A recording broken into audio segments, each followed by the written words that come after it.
السلام علیکم۔ دکھا رہی ہوں آن لائن میگزین میں خوش آمدید۔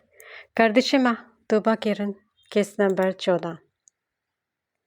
ایک دن بعد وہ سلاخوں کے پیچھے گھٹنوں میں سردی خاموشی سے بیٹھا تھا۔ ایک سپاہی لاک اپ کے باہر پہرا دے رہا تھا جو کچھ دیر بعد اندر جھانکتا اور پھر سیدھا کھڑا ہو جاتا، جبکہ وہ باہر کی دنیا سے بے خبر پلوشا کی یادوں میں کھویا ہوا تھا۔ میں دعا کرتی تھی کہ یا اللہ مجھے میری زندگی کے آخری دنوں میں اپنے گھر بلانا تاکہ میں اپنی زندگی کے تمام گناہوں کی معافی مانگ سکوں، مگر اللہ نے مجھے پہلے ہی بلا لیا۔ نہیں پلوشا نہیں، تمہیں اللہ نے پہلے نہیں بلوایا تھا، بلکہ اللہ نے تو تمہاری دعا قبول کر لی تھی۔ تم کتنی عزیز تھی نا اللہ کو کہ اللہ نے تمہاری دعا رد نہیں کی۔ تم نے یہ دعا مانگی کیوں تھی پلوشا؟ وہ مسلسل سوچوں میں گم تھا۔ وہ کہتی تھی کہ اس کا دل گھبراتا ہے۔ اس نے ہمایوں کو کتنا روکا تھا کہ وہ نہ جائے، مگر وہ سمجھ ہی نہ سکا۔ کاش وہ اس کی بات مان لیتا۔ اوئے تیری ملاقات ہے۔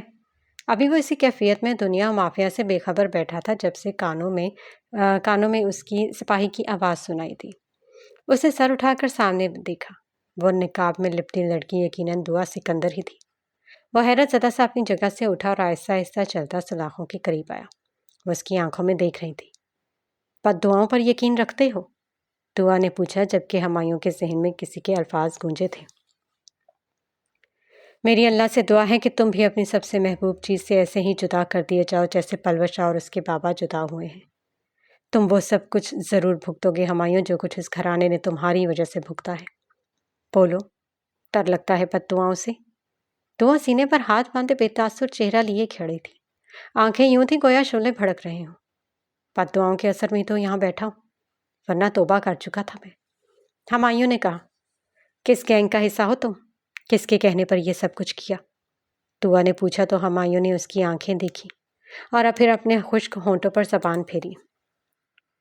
روس میں میری تھامس نامی ایک لڑکی ہمارے گینگ کی سربراہ ہے۔ مارک کافی عرصے سے اس کے ساتھ ہے۔ اس گینگ کا کاروبار لڑکیوں کو بیچنا ہے۔ میں اور میرا بھائی شایان، ہم لوگ کچھ سال پہلے اس گینگ کا حصہ بنے تھے۔ ہمیں لگا یہ کام آسان ہے۔ ہماری ماں نے ہمارے باپ کا قتل کیا تھا اور ہم دونوں اس کا بدلہ معصوم لڑکیوں سے لینا چاہتے تھے۔ شایان ہمیشہ ڈسٹرب رہا۔ وہ یہ کام نہیں کرنا چاہتا تھا مگر اس نے کہتے ہوئے سر جھکایا۔ میں نے ہمیشہ اسے غلط راہ دکھائی۔ میں پاکستان سے چار لڑکیاں لے کر جا چکا تھا۔ پھر ایک روز میری ملاقات پلوشا سے ہوئی۔ وہ پہلی ہی نظر میں مجھے بے وقوف لگی تھی۔ تھوڑی سی کوشش کے بعد وہ میرے جال میں پھنس گئی، لیکن مولوی کی بیٹی کی ہونے کی حیثیت سے اس نے مجھے کبھی اس بات کی اجازت نہ دی کہ میں اسے چھو سکوں۔ وہ اپنے اصولوں کی پکی تھی، اس لیے ہم نے پلان بنایا کہ میں اس سے شادی کروں گا اور اس کے بعد اسے روس لے کر جا کر بیچ دوں گا۔ ہمایوں کی آواز رند گئی۔ اس کی آنکھوں سے نمکین پانی کے چند قطرے گالوں پر بکھرے تھے۔ دعا خاموش کھڑی سن رہی تھی۔ لیکن مجھے پلوشا نے بتایا کہ میری بڑی بہن مان نہیں رہی تو میں نے فیک آڈیو بنا کر اسے سینڈ کر دیا تاکہ وہ آپ سے بدگمان ہو جائے، اور ایسا ہی ہوا۔ شادی کے بعد میں نے اسے ہر ممکن اذیت دینے کی کوشش کی، مگر وہ کوئی شکایت ہی نہیں کرتی تھی۔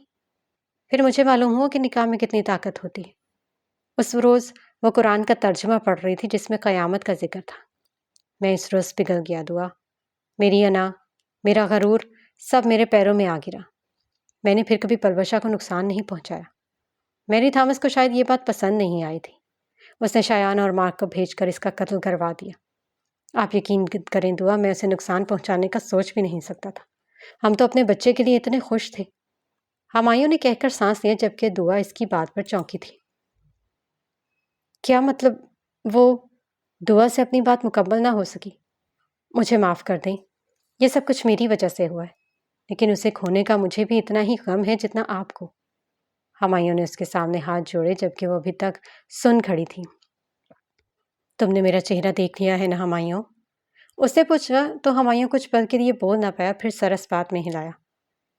تو میں تمہیں شکل سے پلوشا کی طرف بے وقوف لگتی ہوں جو مجھے یہ کہانیاں سنا رہے ہو؟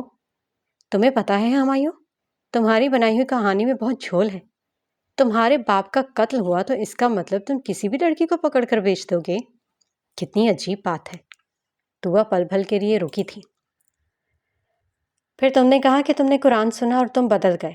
اگر تم بدل گئے ہوتے تو پلوشا کو میرے پاس لے آتے، مگر تم نے ایسا نہیں کیا۔ میں اسے آپ کے پرانے گھر لے کر گیا تھا، مگر وہاں کچھ کرایہ دار رہتے تھے۔ ہمایوں نے وضاحت دی تو وہ طنزیہ ہنسی۔ تم جو کہ 4 لڑکیاں یہاں سے لے کر جا چکے ہو، تمہارے لیے مجھے تلاش کرنا مشکل نہیں تھا۔ تم شایان سے کہہ کر مجھے تلاش کروا سکتے تھے۔ تم یونیورسٹی سے میرا نمبر لے کر مجھے کال کر سکتے تھے، مگر تم نے ایسا نہیں کیا۔ مزید یہ کہ تم اسی وقت گھر سے نکلے جب تمہارے بھائی نے پلوشا کو قتل کرنا تھا۔ صاف نظر آ رہا ہے کہ یہ سب تم لوگوں کی ملی بھگت ہے۔ تمہارا بھائی مارک اور وہ میری تھامس سب میری بہن کے قاتل ہو۔ وہ بول رہی تھی جبکہ ہمایوں کو سمجھ نہ آیا کہ وہ اپنی صفائی میں کیا کہے۔ میں آپ کو تلاش کر سکتا تھا، لیکن بعض اوقات انسان کو اس کی سستی مروا دیتی ہے۔ میرے ساتھ بھی یہی ہوا، اور جس وقت پلوشا کا قتل ہوا اس وقت مجھے شو روم سے کال آئی تھی۔ میں وہیں گیا تھا۔ اگر مجھے پلوشا کو مارنا ہی ہوتا تو کب کا مار چکا ہوتا، مگر میں تو اس سے محبت کرنے لگا تھا، اور محبوب کا قتل نہیں کیا جاتا۔ ہمایوں نے کہا تو وہ کچھ دیر خاموشی سے اس کا چہرہ دیکھتی رہی، پھر سوراخ پر ہاتھ رکھ کر ذرا سا آگے ہوئی۔ میں اس معاملے کی تحقیق کروں گی، اور اگر تم جھوٹے نکلے تو تمہارا وہ حشر کروں گی کہ شہر کے کتے بھی تمہیں پہچاننے سے انکار کر دیں گے۔ ایک ایک لفظ پر زور ڈال کر ادا کرتے ہوئے وہ ہمایوں کی آنکھوں میں دیکھ رہی تھی۔ اور تمہارا پورا گینگ اپنی سزا بھگتے گا۔ میں کسی اور پلوشا کو مرنے نہیں دوں، سمجھے؟ میں آپ کے ساتھ ہوں۔ ہمایوں فقط اتنا ہی کہہ سکا۔ میری تھامس، مارک اور شایان کا فون نمبر یہاں لکھو۔ دعا نے اپنے پرس سے ایک صفحہ اور کاغذ قلم ہمایوں کی طرف بڑھایا تو ہمایوں نے ایک نظر دعا کو دیکھا، پھر تینوں کے نمبر کاغذ پر لکھ دیے۔ تم کل تک ان سلاخوں سے نکل آؤ گے۔ اس نے اطلاع دی تو ہمایوں نے حیرت سے اسے دیکھا۔ آپ کو میری بات پر یقین آ گیا ہے؟ ہمایوں نے پوچھا تو وہ درد سے مسکرائی۔ اب تو کوئی آسمان بھی قدموں میں لا کر بچھا دے تو بھی میں اس بات کا یقین نہ کروں۔ لیکن پتہ ہے، کل رات میں قید ہو کر کمرے میں نے ٹھنڈے دماغ سے سوچا تو مجھے لگا کہ ایک بار تمہاری بات سننی چاہیے۔ اللہ کو وہ لوگ پسند نہیں ہے نا جو یک طرفہ بات جان کر فیصلے کر لیتے ہیں۔ پھر سوچا کہ نہیں دعا، اللہ کی نظروں میں بری مت بنو، دل کو مارو، تک کو ذبح کرو اور میدان میں نکلو۔ انصاف ضروری ہے، تک کے لیے تو دعا سکندر کے پاس پوری زندگی پڑی ہے۔ یہ کہتے ہوئے اس نے سر جھٹکا اور ہمایوں کا جواب سنے بغیر تیز تیز قدم چلتی تھانے سے باہر نکل گئی، جبکہ ہمایوں کافی دیر وہیں کھڑا اس کے بارے میں سوچتا رہا۔ وہ واقعی ایک عجیب لڑکی تھی۔ یار، وہ کہیں نہیں ہے۔ کل تو وہ کچھ شدید صدمے میں تھی۔ میں منصور ولا سے کچھ دیر کے لیے نکلا تو پیچھے سے انہوں نے کمرے کا دروازہ بند کر لیا۔ فون بھی کل رات سے بند پڑا ہے، اور ابھی دیکھ کر آ رہا ہوں وہ منصور ولا میں نہیں ہے۔ مجھے ڈر ہے کہ کہیں وہ خود کو کوئی نقصان نہ پہنچا لے۔ وہ سرمد کی دکان پر موجود پریشانی سے کہہ رہا تھا، جبکہ سرمد چیزیں سمیٹتا اس کے پاس آ بیٹھا۔ حادثہ ہی بہت بڑا ہے، کچھ دیر انتظار کرو، شاید وہ مل جائے۔ میں اینا کو فون کر کے کہتا ہوں کہ وہ کچھ کرے۔ پشتان نے اپنی جیب سے موبائل نکالا، مگر سرمد نے اسے روک دیا۔ اینا کو استعمال کرنا بند کر دو وجی۔ سرمد کے کہنے پر وجدان نے حیرت سے اسے دیکھا۔ میں اسے استعمال نہیں کر رہا، میں بس اس کی مدد چاہتا ہوں، وجدان نے کہا تو سرمد نے افسوس سے اس کی شکل دیکھی۔ وہ بیچاری تم سے محبت کرتی ہے اور تمہاری خاطر سب کچھ کرنے کے لیے تیار ہو جاتی ہے۔ تمہاری اور بھابھی کا شادی کا سن کر صرف اس کا گلاس نہیں ٹوٹا ہوگا بلکہ اس کا دل بھی ٹوٹ گیا ہوگا، لیکن تم نے ایک بار بھی اس کی خیریت پوچھنے کے لیے فون نہیں کیا، بلکہ اس وقت بھی تم نے اس سے بھابھی کے وہاں رہنے کی سفارش کی جب وہ سکتے کی کیفیت میں تھی، سرمد نے کہا تو وجدان نے ایک گہرا سانس لیا۔ تو میں کیا کروں یار، میں اسے کوئی امید نہیں دلا سکتا، اسے حقیقت تسلیم کرنی ہوگی۔ مجھے اس کی فکر رہتی ہے، میں مگر بے بس ہوں۔ تم خود غرض ہو وجی، اپنی محبت پانے کے لیے ایک معصوم لڑکی کی محبت ٹھکرا دی، اور اب بھابھی کو اسی کے گھر میں رکھا ہوا ہے، سرمد نے کہا۔ پلیز چپ ہو جاؤ، میں پہلے ہی بہت ڈسٹرب ہوں۔ میری بیوی غائب ہے اور تم مجھے حوصلہ دینے کے بجائے آئینہ کی سائڈ لے رہے ہو۔ میرے پاس پیسے ہوتے تو 1 منٹ میں بھی دعا کو وہاں نہ رہنے دیتا، مگر میری جیب خالی ہے سرمد، اور خالی جیب انسان کو خود غرض بنا دیتی ہے، اس نے کہا تو سرمد نے اس کے کندھے پر ہاتھ رکھا۔ پیسوں کا مسئلہ ہے نا، میں یہ دکان بیچ دیتا ہوں، تم کوئی فلیٹ لو اور بھابھی کا دھیان رکھو، اس طرح آئینہ بھی تمہاری زندگی سے نکل جائے گی، سرمد نے کہا تو وجدان نے حیرت سے اسے دیکھا۔ تم پاگل ہو گئے ہو، یہ تمہارا واحد ذریعہ معاش ہے۔ دوست کے لیے جان بھی قربان ہے، اور جب تم انجینئر بن جاؤ گے تو ایک ایک پیسہ واپس لوں گا، سمجھے؟ سرمد نے کہا تو وجدان اپنی جگہ سے کھڑا ہو گیا۔ نہیں سرمد، مجھے شرمندہ مت کرو، میں پہلے ہی تمہارا قرض دار ہوں۔ وجی، بکواس بند کرو اور جا کر کوئی فلیٹ ڈھونڈو۔ مالک مکان نے کچھ دن پہلے ہی مجھ سے کسی لڑکے کا ذکر کیا تھا جو دکان خریدنا چاہتا ہے۔ میں ان سے بات کروں گا۔ لیکن تم کیا کرو گے پھر؟ وجدان کو سکون نہیں مل رہا تھا۔ ارے میرا کیا ہے، اللہ دے گا، سربت نے کہا تو وجدان نے اسے گرے باندھ سے کھینچ کر گلے سے لگایا تھا، جبکہ سربت مسکرا کے رہ گیا۔ وہ آنسوؤں سے بھیگا چہرہ لیے ریکارڈنگ آن کیے کچھ کہہ رہی تھی جب کمرے کا دروازہ بجا۔ اس نے ریکارڈنگ بند کی اور آنسو صاف کیے، اٹھ کر دروازہ کھول دیا۔ سامنے دعا کھڑی تھی۔ آئینہ نے اسے دیکھا، پھر ایک طرف ہو کر اسے اندر آنے کا راستہ دیا۔ تم کل سے مجھے ملنے نہیں آئی، خیریت ہے؟ دعا نے پوچھا تو اس نے بیڈ سے ریکارڈر اٹھا کر تراز میں رکھا اور اس کی طرف متوجہ ہوئی۔ بس ایسے ہی، وجدان نے بتایا کہ آپ کی بہن کی ڈیتھ ہو گئی ہے۔ آئی ایم ریئلی سوری، آئینہ نے کہا تو دعا نے پیار سے اس کا چہرہ چھوا۔ ڈیتھ نہیں ہوئی، قتل ہوا ہے، لیکن تم ہو نا، بالکل میری پلوشا جیسی۔ قتل؟ کس نے کیا قتل؟ آئینہ اپنا غم بھول چکی تھی۔ چھوڑو، جس نے بھی کیا۔ تو مجھے یہ بتاؤ، تم اپنے احمد کو وجدان کیوں کہہ رہی ہو؟ اس نے پوچھا تو آئینہ نظریں جھکا کر اپنی خالی ہتھیلیاں دیکھنے لگی۔ میں اسے احمد کہنے کا حق کھو چکی ہوں۔ مجھے پتہ چل گیا ہے کہ آپ اور وجدان، آپ نے کیوں چھپایا مجھ سے؟ آپ کو بھی وجدان کی طرح یہی لگتا تھا کہ میں پھر سے خودکشی کرنے کی کوشش کروں گی؟ آئینہ نے پوچھا تو دعا نے نفی میں سر ہلایا۔ نہیں آئینہ، میں تمہارا دل نہیں دکھانا چاہتی تھی۔ اس نے بات کی۔ آئینہ مسکرائی۔ دل کا تو کام ہی ہے دکھنا، جب دیکھو دکھتا ہی رہتا ہے۔ اب خود سوچے، بھلا مجھے وجدان سے کیسے محبت ہو سکتی ہے؟ وہ ٹھیک کہتا تھا، یہ وقتی جذبہ ہے، ورنہ میں غم سے مر نہ چکی ہوتی۔ اس کی آنکھیں پھر سے بھیگنے لگی تھی۔ غم سے کوئی نہیں مرتا، انسان پر کتنی ہی قیامتیں ٹوٹ پڑتی ہیں مگر وہ مرتا نہیں ہے۔ دعا نے کہا تو آئینہ نے سر اس بات میں ہلایا۔ آپ ٹھیک کہہ رہی ہیں، تم بہت اچھی ہو آئینہ۔ وجدان ابھی مان نہیں رہا، لیکن تم دیکھنا وہ ایک دن تمہارے پاس ضرور آئے گا۔ مجھے وہ ویسے بھی نہیں چاہیے، میں اپنی بہن کے لیے لڑنے جا رہی ہوں۔ اس سے پہلے وجدان سے خلا لے لوں گی تاکہ اس کی جان کو کوئی نقصان نہ پہنچے۔ تم یقین کرو آئینہ، وہ صرف تمہارا ہے۔ دعا نے اس کا ہاتھ تھام کر مسکراتے ہوئے کہا تو آئینہ کی آنکھوں میں چمک پیدا ہوئی۔ آپ اس سے محبت نہیں کرتی؟ آئینہ نے پوچھا تو اس نے گہرا سانس لیا۔ مجھے کٹہرے میں مت کھڑا کرو آئینہ، کہا نا وہ صرف تمہارا ہے۔ چلو شاباش، اچھی سے چائے پلاؤ، دعا نے کہا تو آئینہ نے سر ہلا دیا۔ وجدان اپنی ڈیوٹی کے وقت منصور ولایا تو سب سے پہلے گیسٹ روم کی طرف آیا۔ خوش قسمتی سے دعا اندر تھی اور دروازہ بھی کھلا ہوا تھا۔ وہ اندر داخل ہوا اور دروازہ بند کیا۔ اسے اندر آتا دیکھ کر بیڈ پر بیٹھی کاغذات میں مصروف دعا نے سر اٹھا کر اسے دیکھا۔ آپ کل سے کہاں تھی؟ آپ کی طبیعت تو ٹھیک ہے نا؟ وجدان فکر مندی سے اسے دیکھ رہا تھا جبکہ دعا سر جھکا کر کاغذات کو الٹ پلٹ کر دیکھ رہی تھی۔ دعا میں آپ سے بات کر رہا ہوں، وجدان نے کہا تو دعا نے کچھ کہے بنا کاغذات کی فائل اس کی طرف بڑھا دی۔ وجدان نے نہ سمجھی سے اسے دیکھا، پھر فائل تھامی۔ اس میں کیا ہے؟ کہتے ہوئے اس نے فائل کھولی اور پھر اس کی آنکھیں پھٹی کی پھٹی رہ گئی۔ خلا کے کاغذات؟ اس نے حیرت سے دعا کا چہرہ دیکھا۔ دعا نے نظریں چرا لی۔ وہ کتنی ہی دیر سکتے کے عالم میں بیٹھا اسے دیکھتا رہا اور وہ سر جھکائے بیٹھی تھی۔ کیوں الگ ہونا چاہتی ہیں مجھ سے؟ آپ کو لگتا ہے میں آپ کو مار دوں گا؟ آپ کو ایسا لگتا ہوں میں؟ وجدان کی آواز کسی گہرے کنویں سے آ رہی تھی۔ دعا نے نظریں اٹھا کر اسے دیکھا۔ میں آپ کے کسی بھی سوال کا جواب دینے کی پابند نہیں ہوں۔ ان پیپرز کو سائن کر دیں۔ ایک منٹ، دعا نے کہہ کر سائڈ ٹیبل کی دراز سے پین نکال کر اس کی طرف بڑھایا۔ وجدان حیرت سے اسے دیکھ رہا تھا۔ پین، دعا نے کہا جبکہ وجدان نے اپنا ہاتھ آگے نہ بڑھایا۔ اگر میں یہ پیپر سائن نہ کروں تو کیا کریں گی؟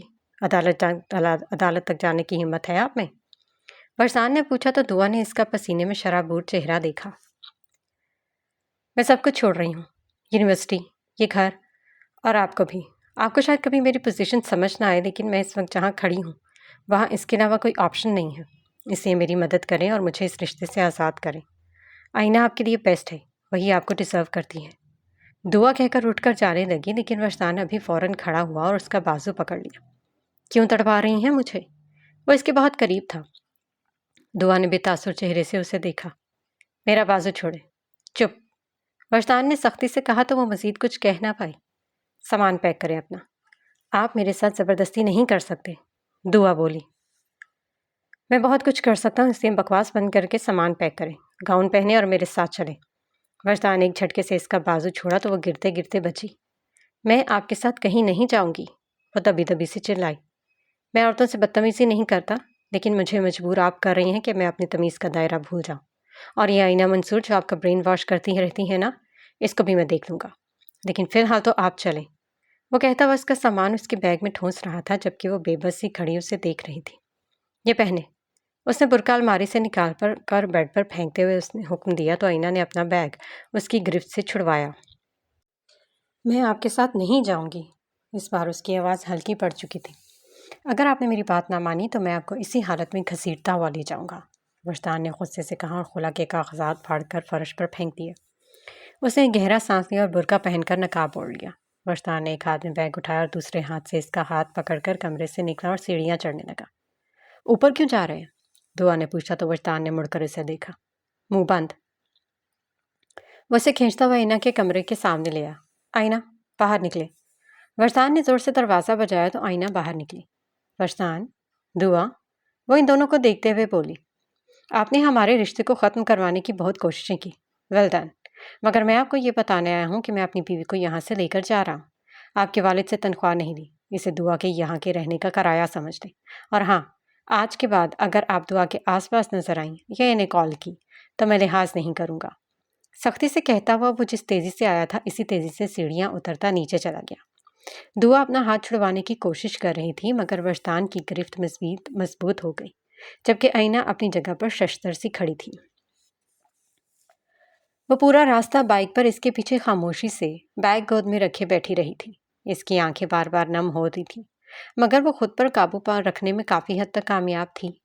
وجدان نے اس سے کوئی بات نہیں کی، بس تیز رفتار سے بائک چلاتا اسے اپنے گھر تک لے آیا تھا۔ چھوٹے سے دروازے کے پاس پہنچ کر بائک کھڑی کی تو وہ چپ چاپ اتر گئی۔ وجدان بھی اترا اور جیب سے چابی نکال کر دروازہ کھولا۔ وہ مسلسل اسے دیکھ رہی تھی۔ وجدان کے ماتھے پر بل نمایاں تھے۔ وہ دروازہ کھول کر بائک اندر کرنے کے بعد اس کے پاس آیا۔ اندر چلیں، اس نے سختی سے کہا تو وہ خاموشی سے گھر میں داخل ہو گئی۔ وہ وجدان اور سرمد کا کرائے کا مکان تھا۔ چونکہ ابھی فلیٹ کا انتظام نہیں ہوا تھا، اس نے وجدان کو مجبوراً اسے یہاں لانا پڑا۔ سرمد اس وقت گھر پر نہیں تھا، شاید وہ اپنی دکان پر تھا۔ وہ وجدان کے قدموں کی پیروی کرتے اس کے کمرے تک آ گئی۔ وجدان نے اس کا بیگ لے کر میز پر رکھا، پھر باورچی خانے سے ایک پانی کا گلاس لا کر اسے تھمایا۔ دعا نے ایک نظر اسے دیکھا، پھر نقاب اتار کر پانی کا گلاس لیا اور بیڈ پر بیٹھ کر ایک ایک گھونٹ میں سارا پانی حلق میں انڈیل دیا۔ پانی پینے کے بعد اس نے گلاس میز پر رکھا اور گہرے گہرے سانس لینے لگی۔ اس کمرے سے مت نکلے گا، میں ابھی آتا ہوں، وجدان کہہ کر جانے لگا، مگر دعا کی آواز نے اس کے قدم زنجیر کر دیے۔ کہاں جا رہے ہیں؟ وہ کھڑی ہو چکی تھی۔ وجدان پلٹا، ایک نظر اسے دیکھا اور کوئی جواب دیے بغیر کمرے سے نکل گیا، جبکہ وہ تھک کر بیڈ پر گری تھی۔ مجھے اندازہ تھا کہ وجدان احمد مجھے اتنی آسانی سے نہیں چھوڑے گا، مگر اس کا اتنا شدید رد عمل میرے لیے واقعی حیران کن تھا۔ کبھی کبھی ہم اگلے بندے کو اپنی بات سمجھانے میں ناکام ہو جاتے ہیں، اور میں اس معاملے میں ہمیشہ ناکام رہی ہوں۔ اسے کیوں نظر نہیں آتا کہ آہستہ آہستہ میرا سب کچھ مجھ سے چھینتا چلا جا رہا ہے، میرے بابا جنہیں کھونے کے بارے میں سوچنا بھی گوارا نہیں تھا۔ اسے کیسے بتاؤں کہ پڑھتے پڑھتے جب اچانک کتاب پر لکھے الفاظ غائب ہو جاتے ہیں اور خالی صفحے پر بابا کا چہرہ ابھرنے لگتا ہے تو میں کیسا محسوس کرتی ہوں۔ میری بہن پلوشا، جس میں میری جان بستی تھی، اس کے خون میں لپٹا جسم مجھے چین سے جینے نہیں دیتا۔ وہ کیوں نہیں سمجھتا کہ مجھ سے جڑی ہر چیز خطرے میں ہے؟ اسے لگتا ہے میں بہت بدتمیز ہوں۔ اسے لگتا ہے کہ میں اس سے الگ ہونا چاہتی ہوں۔ اسے کبھی نہیں سمجھ میں آئے گا کہ میں کس اذیت کا شکار ہوں۔ خلا کے کاغذات بنواتے ہوئے میں کس برے صراط سے گزری ہوں وہ کبھی نہیں سمجھے گا۔ کاش میں اسے بتا سکتی کہ مجھے اس کی فکر ہے اور اسی لیے میں اسے خود سے دور کرنا چاہتی ہوں، مگر کیا کروں، نہیں بتا سکتی۔ میں تو زندگی کے اس مقام پر کھڑی ہوں جہاں مجھے اپنی سانسوں کا بھی یقین نہیں ہے۔ جو لوگ پلوشا کو مروا سکتے ہیں وہ وجدان کو بھی نقصان پہنچا سکتے ہیں، مگر میں اسے کیسے بتاؤں کہ پتھر پر مسلسل پانی پڑتا رہے تو وہ بھی پگھل جاتا ہے، اور یہ تو پھر میرا دل ہے۔ پھر کیسے ممکن ہے وہ مجھ پر محبتیں لٹاتا پھرے اور میرا دل اس کی جانب سے سخت رہے؟ اس رات وہ مجھے ایک فلیٹ میں لے گیا۔ اس کے مطابق اس کے دوست نے اپنی دکان بیچ کر فلیٹ کا ایڈوانس اور کرایہ ادا کیا تھا۔ وہ 3 کمروں کا ایک صاف ستھرا اور خوبصورت فلیٹ تھا۔ وہ مجھے بیڈ روم میں چھوڑ کر خود پوری رات لاؤنج میں ٹہلتا رہا تھا۔ اس نے مجھ سے ایک لفظ بھی نہیں کہا تھا۔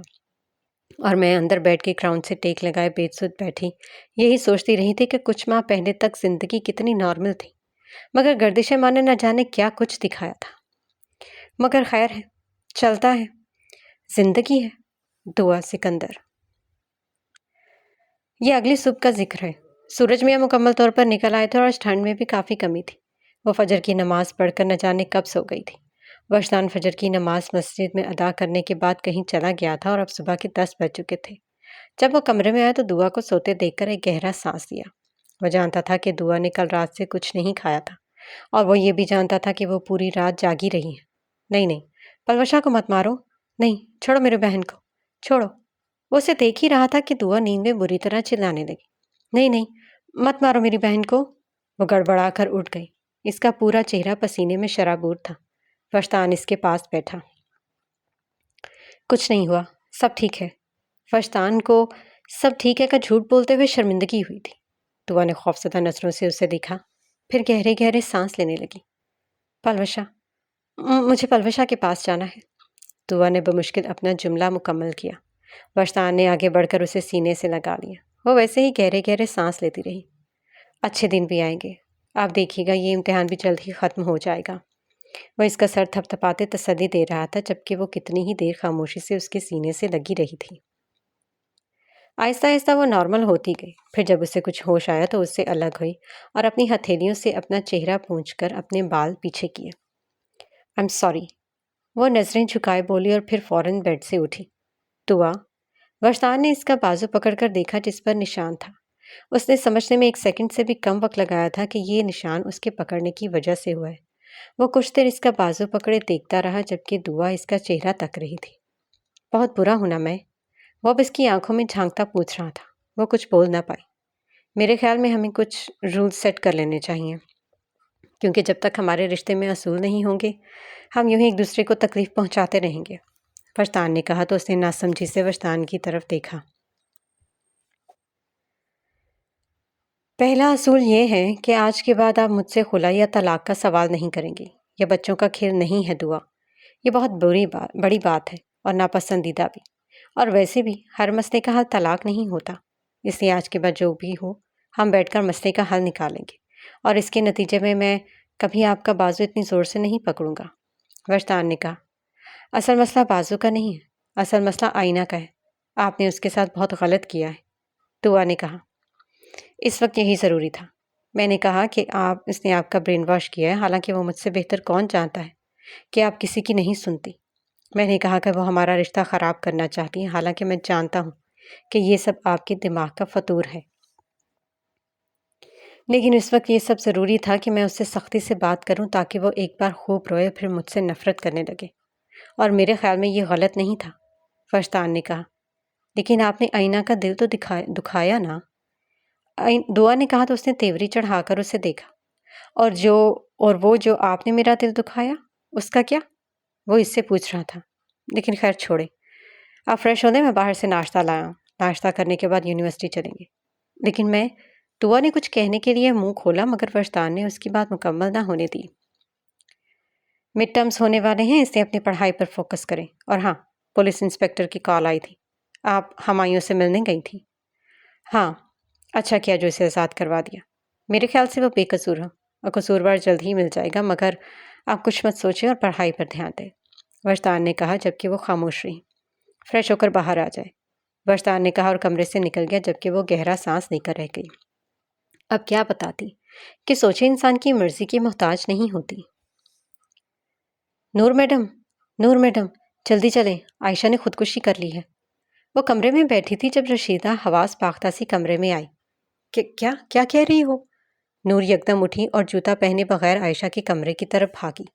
سب لڑکیاں عائشہ کے کمرے کے باہر کھڑی تھیں۔ نور بانو کو دیکھتے ہی انہوں نے اندر جانے کا راستہ دیا۔ اس کے قدم سست پڑ گئے۔ عائشہ بیڈ پر بے حس و حرکت پڑی تھی۔ اس کے بازو سے خون بہہ رہا تھا اور ایک چھری فرش پر تھی۔ نور بانو نے اسے جھنجھوڑا، عائشہ، مگر وہ تو مر چکی تھی، جواب کیسے دیتی؟ نور بانو نے ایک نگاہ رشیدہ پر ڈالی جو پریشان سی کھڑی تھی، پھر لڑکیوں کے قریب آئی۔ اس نے خودکشی کیوں کی؟ وہ لڑکیوں سے پوچھ رہی تھی۔ سب لڑکیوں کے سر جھکے ہوئے تھے۔ میں نے پوچھا کہ اس نے خودکشی کیوں کی؟ اب کی بار وہ اونچی آواز میں بولی۔ کل رات ثنا اور عائشہ کی لڑائی ہو گئی تھی۔ ثنا نے غصے سے اس کے بھائی کو گالی دی کہ وہ اسے یہاں بیچ گیا ہے۔ بس تب سے عائشہ رو رہی تھی، لیکن ہمیں کیا پتا تھا کہ وہ خودکشی کر لے گی، ایک لڑکی بولی، جبکہ ثنا کا جھکا سر مزید جھک گیا۔ نور بانو نے ثنا کو دیکھا۔ تم نے بہت غلط کیا۔ بھائی جیسے بھی ہوں، بہنیں ان کے خلاف کچھ بھی برداشت نہیں کرتی۔ مجھے بہت شرمندگی ہے، وہ میری اچھی دوست تھی۔ ثنا واقعی شرمندہ تھی۔ رشیدہ، اسے دفنانے کا انتظام کرو۔ منشی جی تو رہے نہیں، تم ایسا کرو کسی آدمی کو پیسے دے کر کفن دفن کا انتظام کروا لو۔ اس نے رشیدہ کو حکم دیا۔ جی، اور تم سب کان کھول کر سن لو، آج کے بعد اگر کوئی ایک دوسرے سے لڑی تو مجھ سے برا کوئی نہیں ہوگا۔ لڑکیوں کو وارن کر کے اس نے ایک آخری نگاہ عائشہ پر ڈالی اور کمرے سے نکل گئی۔ اس رات حویلی میں رقص کی خوب محفل جمی تھی۔ کسی نے بھی عائشہ کی کمی محسوس نہیں کی تھی۔ ہر گھنگرو پہن کر ناچتی ہوئی نور بانو یہ سوچ رہی تھی کہ اس کے مرنے پر بھی فقط 2 جملے افسوس کے بولے جائیں گے اور پھر بس نور بانو کا قصہ ختم ہو جائے گا۔ کچھ چیزوں آپ کی قسمت میں لکھی ہی نہیں جاتی، چاہے آپ روئیں، چیخیں، چلائیں، مگر وہ چیزیں آپ کو کبھی نہیں ملتی۔ ان گنت دعائیں اور لاتعداد آنسو بھی اس چیز کو آپ کے نصیب میں نہیں لکھوا سکتے۔ کیسی عجیب بات ہے نا کہ جو چیز آپ کی مکمل دنیا ہو وہی آپ کو نہ ملے۔ اور میری کہانی میں وہ چیز تو نہیں تھی، وہ تو شخص تھا، وہ وجدان احمد تھا۔ مجھے سمجھ نہیں آتی کہ لوگ ہماری زندگی میں آتے ہی کیوں ہیں جب انہیں واپس چلے جانا ہوتا ہے؟ کیا فقط ہمیں تڑپانے کے لیے، ہمارا امتحان لینے کے لیے؟ میں نے کہا تھا کہ آئینہ منصور جو چاہتی ہے حاصل کر لیتی ہے۔ میں نے غلط کہا تھا۔ میں تو جس کسی کو بھی چاہوں اس پر لا حاصل کا ٹیگ لگ جاتا ہے۔ جب میرا سگا باپ ہی مجھے چھوڑ کر چلا گیا تو کسی اور سے گلہ کیا کروں؟ پتہ ہے، آج میرا رزلٹ آیا اور میں 1 گریڈ سے پاس ہو گئی ہوں۔ میں نے 1.5 سے آگے پڑھنے کی خواہش کی تو انہوں نے سختی سے منع کر دیا۔ وہ اپنے کسی دوست کے بیٹے سے میری شادی کروانا چاہتے ہیں۔ میں کیوں کروں کسی سے شادی؟ میں اگر وجدان احمد کی نہیں ہو سکتی تو کسی کی بھی نہیں ہو سکتی۔ وہ چاہے مجھ سے جتنی بھی بدتمیزی کرے، میں اس سے محبت نہیں کرنا چھوڑ سکتی۔ تو آپ بہت اچھی ہیں، وہ وجدان کے ساتھ بہت خوش رہیں گی، لیکن میں کسی سے شادی نہیں کروں گی۔ وہ کیا ہے نا، مجھے اب خود کو اذیت میں دیکھنا راس آ گیا ہے۔ چل، تیری رہائی کا وقت ہو گیا۔ ایک پولیس انسپکٹر نے سلاخوں کا دروازہ کھول کر اسے مخاطب کیا۔ وہ زمین پر بند آنکھیں کیے لیٹا تھا۔ انسپکٹر کی آواز پر اس نے آنکھیں کھولی اور کھڑا ہوا۔ چل بھائی جلدی کر، مجھے اور بھی کام ہے۔ انسپکٹر اس کی سستی پر سخت ناراض تھا۔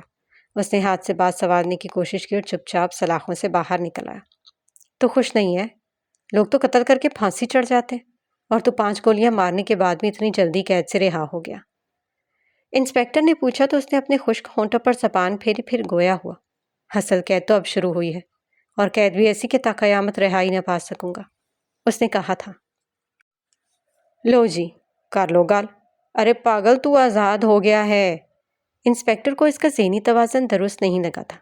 ہمایوں نے اس کی بات پر ذرا سا سر ہلایا، پھر آگے ہو کر اس کے کندھے پر ہاتھ رکھا۔ اس جیل کی سلاخوں سے آزاد ہو گیا، مگر ابھی تو عمر بھر کی قید باقی ہے۔ دعا کرنا میری زندگی زیادہ طویل نہ ہو، کیونکہ پچھتاوے کا ایک پل بھی صدیوں کے برابر ہوتا ہے۔ اس نے کہا تو انسپکٹر نے ناسمجھی سے اسے دیکھا۔ تو شاعر لگتا ہے، چل جا۔ انسپکٹر کے کہنے پر وہ تلخی سے مسکرایا اور پھر کچھ کہے بنا سست روی سے چلتا تھانے سے باہر آ گیا۔ ایک نگاہ آسمان پر ڈالتے ہوئے اس نے آنکھیں بند کر کے گہرا سانس لیا تھا۔ وہ آہستہ آہستہ چلتا ہی گھر تک آیا تھا۔ گھر کے دروازے پر تالا لگا تھا۔ اس نے اپنی پینٹ کی جیب ٹٹولی جس میں ہر وقت چابی رہتی تھی، ہر خوش قسمتی سے آج بھی موجود تھی۔ دروازہ کھولنے کے بعد وہ بھاری دل سے اندر آیا۔ ارد گرد نگاہ ڈالتے ہوئے اسے احساس ہوا کہ وہ وہیں تھی، ادھر ادھر بھاگتی، خوشی سے جھومتی، کہے لگاتی۔ وہ وہیں تھی، اور کچھ لوگ ہماری زندگی سے جا کر بھی نہیں جاتے۔ وہ لان میں چلا آیا۔ میں تم سے محبت کرتی ہوں ہمایوں، اور میرا پچھتاوا اتنا بڑا نہیں ہے کہ میری محبت کو ہڑپ کا ہے۔ میں نہیں جانتی کہ تمہارے اس رویے کے پیچھے کیا وجہ ہے، لیکن وعدہ کرتی ہوں کہ ہمیشہ تمہارا ساتھ دوں گی۔ وہ وہیں تھی لان میں موجود، اسے اظہار محبت کرتی۔ وہ کہتی تھی کہ وہ ہمیشہ اس کا ساتھ دے گی، مگر کتنی جھوٹی نکلی نا۔ ہمیشہ ساتھ نبھانے کا وعدہ کرنے والے بیچ راہ میں کیوں چھوڑ جاتے ہیں؟ اس نے آنسو پیتے ہوئے آخری نگاہ پلوشا کے تخیل پر ڈالی، پھر آہستہ آہستہ چلتا لاؤنج میں آ گیا۔ وہ وہیں تھی، کہتے ہیں مرد کے دل کا راستہ میدے سے ہو کر گزرتا ہے، تو بس تمہارے دل میں جگہ بنانا چاہ رہی ہوں۔ وہ اس کے دل میں جگہ بنانے کے بعد منظر سے غائب کیوں ہو گئی؟ اسے وہیں رہنا چاہیے تھا، اسے یوں دامن چھڑوا کر نہیں جانا چاہیے تھا نا۔ ٹھیک ہے کہ ہمایوں نے اس کے ساتھ اچھا نہیں کیا، مگر وہ اسے اتنی بڑی سزا تو نہ دیتی۔ اسے لگا اس کا جسم شل ہو گیا۔ وہ دیوار کا سہارا لیے باورچی خانے تک آیا۔ ہمایوں، میں مر جاتی تو؟ اس کے دوپٹے کو آگ لگی تھی۔ ریلیکس یار، کچھ نہیں ہوا، اور ویسے بھی تم اتنی جلدی میری جان نہیں چھوڑ سکتی۔ نہیں پلوشا نہیں، تم چلی گئی، تم نے اتنی جلدی میری جان کیوں چھوڑ دی؟ مرنا تھا تو مجھے بھی ساتھ لے کر مرتی۔ مجھے تنہا کیوں کر گئی پلوشا؟ میں کیسے جیوں؟ سانس لیتا ہوں مگر زندگی روٹھ چکی ہے، اسے کیسے مناؤں؟ مجھے جینا سکھا کر تم اپنی زندگی سے منہ کیوں موڑ لیا؟ وہ اب بغیر آنسوؤں کے رو رہا تھا۔ ہمایوں، تم نے اتنی دیر لگا دی، کب سے کافی تمہارا انتظار کر رہی ہوں، یہ لو۔ پلوشا مسکراتی ہوئی کافی کا مگ اس کی طرف بڑھا رہی تھی۔ اس نے ہاتھ بڑھا کر کافی کا مگ تھامنا چاہا، مگر یہ کیا؟ وہ کہاں گئی تھی؟ کیسے غائب ہو گئی تھی اچانک؟ اس نے بدحواس ہو کر ادھر ادھر دیکھا، ہر طرف وہی تھی، کبھی ہنستی، کبھی روتی، کبھی ناراض، کبھی خوش۔ وہ واپس لاؤنج میں آیا، خالی فرش پر نگاہ ڈالی، مگر یہ کیا؟ آہستہ آہستہ وہ فرش خون سے بھرتا گیا، یوں گویا زمین خون اگلنے لگی ہو۔ پھر اسے خون کے سمندر میں پلوشا نظر آئی، جو اپنا ہاتھ اس کی طرف بڑھا کر اس سے مدد کی طلبگار تھی۔ اس نے آگے بڑھ کر اسے تھامنا چاہا، مگر اچانک سب کچھ ختم ہو گیا۔ وہ صاف ستھرا فرش تھا جس پر خون کی ایک بوند بھی نہیں تھی۔ وہ تھک کر گھٹنوں کے بل فرش پر بیٹھا اور اپنا سر تھام کر پوری قوت سے چلایا، نہیں نہیں۔ وہ کتنی ہی دیر بے خودی کی کیفیت میں چلاتا رہا۔ اس کے لیے اب یہ مکان گھر نہیں بلکہ یادوں کا قبرستان بن چکا تھا، جہاں اسے ہر روز کسی نئی یاد کو دفنانا تھا۔ میری تھامس، میری تھامس، میری تھامس۔ اس نے سرخ سیاہی سے کتنی بار اس کا نام رف رجسٹر کے آخری صفحے پر لکھا تھا، میری تھامس۔ وہ کمرہ جماعت میں سوچوں میں الجھی بیٹھی تھی۔ یہ اس کا فری پیریڈ تھا۔ سب طالبات آہستہ آہستہ جماعت سے نکل گئے، مگر وہ کسل مندی سے وہیں بیٹھی رہی، میری تھامس اور مارک۔ آخری بار اس نے یہ دو نام لکھ کر پین بند کیا اور اپنا سر کرسی کی بازو پر رکھ دیا۔ السلام علیکم مس۔ ابھی کچھ لمحے ہی بیتے تھے کہ اس کے کانوں سے جانی پہچانی آواز ٹکرائی۔ اس نے سر اٹھا کر آنے والے کو دیکھا۔ وہ وجدان احمد تھا، جو ہمیشہ کی طرح سیاہ رنگ کی ہڈ اور نیلے رنگ کی جینس میں ملبوس تھا۔ آپ کو کسی نے سلام کا جواب دینا نہیں سکھایا؟ وجدان اس کے ساتھ رکھی کرسی پر بیٹھا اور اپنے کندھے سے بیگ اتار کر اگلی کرسی پر رکھ دیا۔ وعلیکم السلام، دعا نے کہا اور پھر آنکھیں بند کر کے مسلی۔ کیا ہوا ہے؟ آنکھیں درد کر رہی ہیں؟ وجدان نے فکر مندی سے پوچھا۔ یوں لگ رہا ہے جیسے پلکوں پر بہت بڑا بوجھ ہے۔ گھر چلے؟ وجدان نے پوچھا تو اس نے نفی میں سر ہلایا۔ کچھ دیر سو جائیے گا، مجھے آپ کی طبیعت ٹھیک نہیں لگ رہی۔ وجدان واقعی فکر مند تھا۔ یہ نام دیکھ رہے؟ میری تھامس اور مارک، یہ میری بہن کے قاتل ہیں، اور جب تک میں ان کو سزا نہیں دلوا لیتی مجھے سکون نہیں ملے گا۔ دعا نے رجسٹر اس کے سامنے کیا تو وجدان نے پہلے صفحے پر جا بجا لکھے میری تھامس کے نام کو دیکھا اور پھر دعا کی آنکھوں کو دیکھا جن میں وحشت ٹپک رہی تھی۔ آپ کو پلوشا کے قاتلوں کا کیسے پتہ چلا؟ وجدان پوچھ رہا تھا۔ دعا نے اس کے پوچھنے پر کرسی کی پشت سے ٹیک لگائی اور ایک گہرا سانس لیا۔ جب میں ہمایوں سے ملنے گئی تھی تب اس نے بتایا کہ دعا نے اسے ساری بات بتا دی۔ وجدان کان لگائے بہت غور سے اس کی بات سن رہا تھا۔ لیکن آپ کو ہمایوں کی بات پر یقین کیسے آ گیا؟ ہو سکتا ہے وہ جھوٹ بول رہا ہو؟ وجدان نے پوچھا۔ زبان جھوٹ بول سکتی ہے، آنکھیں نہیں۔ آنکھیں تو ہمیشہ سچ بولتی ہیں، یوں جیسے انہوں نے قسم کھا رکھی ہو کہ جب کہیں گی سچ کہیں گی، سچ کے سوا کچھ نہیں کہیں گی۔ وہ تلخی سے مسکرائی۔ بس ہمایوں کی آنکھیں پڑھ لی میں نے۔ پتہ ہے وجدان، وہ پلوشا کے لیے رو رہا تھا۔ میرے دماغ نے 1000 بار کہا کہ نہیں، اس کا یقین مت کرو، لیکن دل اس بات پر اڑ گیا کہ وہ بے قصور ہے، اور میں نے زندگی میں پہلی بار اپنے دل کی سن لی۔ دعا نے کہا جبکہ وجدان اسے دیکھ رہا تھا۔ وہ آپ نہیں تھی، بلکہ آپ کے اندر سے پلوشا بولی تھی کہ اس کا یقین کر لو، اور اب اس کی عادت ٹال لیں۔ وہ اکثر آپ کے اندر سے ہمایوں کے حق میں گواہیاں دیا کرے گی۔ وجدان نے اس کی آنکھیں دیکھتے ہوئے کہا تو وہ کچھ نہ کہہ سکی۔ چلے ایک بات تو کنفرم ہو گئی کہ ہمایوں بے قصور ہے اور اصل قصوروار میری تھامس ہے، جس نے مارک اور شایان کے ذریعے یہ جرم کیا۔ لیکن اب کیا آپ کیا کریں گی؟ وہ ایک بہت پہنچی ہوئی عورت ہے جس کے کہنے پر کیا کچھ نہیں ہو سکتا۔ اس کے لیے پولیس، وکیل یا جج کو خریدنا مشکل نہیں ہوگا۔ انصاف نہ تو پولیس سے ملے گا اور نہ ہی عدالت سے۔ پھر آپ کیا کریں گی؟ وجدان نے پوچھا تو وہ اس کو دیکھ کر رہ گئی۔ آپ اتنی نیگیٹو باتیں کیوں کر رہے ہیں؟ کسی پولیس انسپکٹر کا ضمیر تو زندہ ہوگا، کسی وکیل کے گھر میں تو بیٹی ہوگی، کوئی جج تو اللہ سے ڈرتا ہوگا۔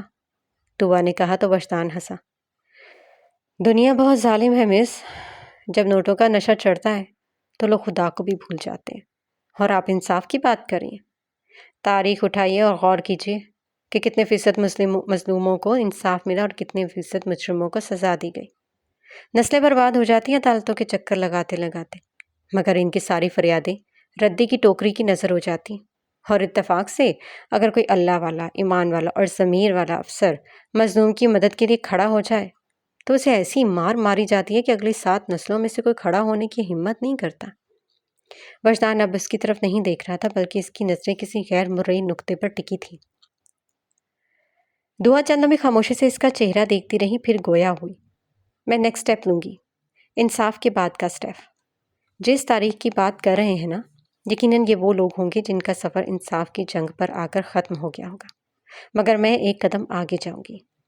دعا نے چیلنجنگ انداز میں کہا تو وجدان نے مڑ کر اسے دیکھا۔ اگلا قدم مطلب؟ بدلہ۔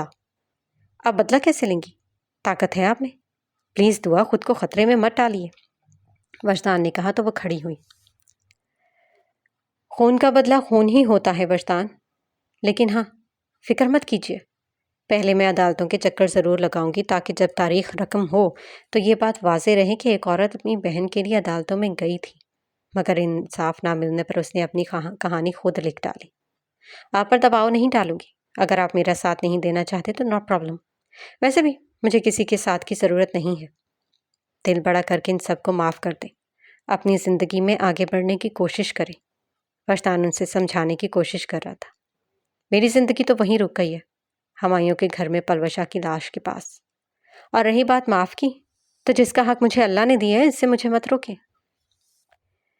میں صرف یہ چاہتا ہوں کہ ابھی وجدان کچھ کہہ رہا تھا کہ دعا نے اس کی بات کاٹ دی۔ کاش آپ کی کوئی بہن ہوتی تو آپ کو معلوم ہوتا کہ جب بہن کو کوئی بھی ہاتھ لگاتا ہے تو کتنی تکلیف ہوتی ہے، دعا نے کہا اور اپنا رجسٹر بیگ میں ڈال کر بیگ کندھے پر رکھا۔ میری کلاس ہے، میں جا رہی ہوں، آج دن کو باہر سے کھانا مت لائیے گا، میں گھر جا کر بنا لوں گی، اور آپ جب فری ہوں گھر چلے جائیں، میرا انتظار مت کیجیے گا۔ وہ کہہ کر کمرۂ جماعت سے نکل گئی جبکہ وہ سن ہو چکا تھا۔ اسے لگا کسی نے اس کے منہ پر زوردار تھپڑ دے مارا۔ اس کی بھی تو بہن تھی، کوٹھے میں قید ایک بہن جس کے شب و روز انکاروں پر گزر رہے تھے، جس کے چہرے کے نقوش اسے 100 برس کا بناتے تھے، وہی بہن جسے وہ کئی سال پہلے اس جہنم میں اکیلا چھوڑایا تھا، جس کی تپش سے وہ راکھ ہوئی بیٹھی تھی۔ اسے لگا جیسے ایک زوردار زلزلہ آیا جس نے سب کچھ ہلا کر رکھ دیا۔ اس کا وجود شل ہو رہا تھا، اس کے ہاتھ پاؤں حرکت کرنے سے انکاری تھے، سانس گویا اندر سے کہیں اٹک گیا تھا۔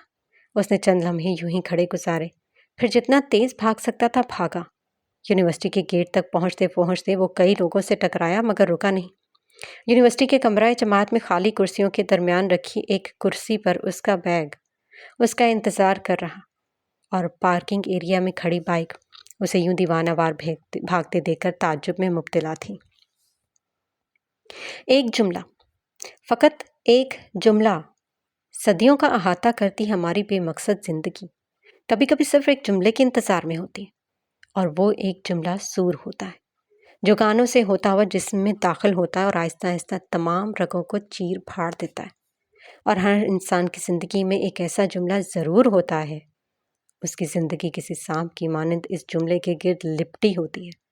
بس میری زندگی بھی اسی ایک جملے کے گرد بل کھا کر رہ گئی۔ دعا سکندر کا وہ جملہ میرے اندر ایک ایسا طوفان برپا کر چکا تھا جس کا تھمنا ناممکن نظر نہیں آتا تھا۔ مجھے اس کی آنکھوں میں پھیلے ہوئے جنون نے شرمندگی کے سمندر میں دھکیل دیا جہاں پچھتاوے اور ندامت کے بچھوؤں کے سوا کچھ نہ تھا۔ میں بھاگا، بہت بھاگا، اس حویلی تک بھاگا جس سے مجھے شدید نفرت تھی۔ وہی میرا اصل تھا۔ کئی سال پہلے میں اس سے دور جانے کے لیے بھاگا تھا، اور آج اس کی طرف آنے کے لیے بھاگ رہا تھا۔ شاید اسے ہی مدار کہتے ہیں، شاید اسے ہی دائرہ کہتے ہیں، اور انسان جتنی بھی کوشش کر لے اپنے مدار سے بھاگ نہیں سکتا۔ انسان جتنی بھی کوشش کر لے اس دائرے سے باہر نہیں نکل سکتا۔ کیا کرے انسان جو ٹھہرا۔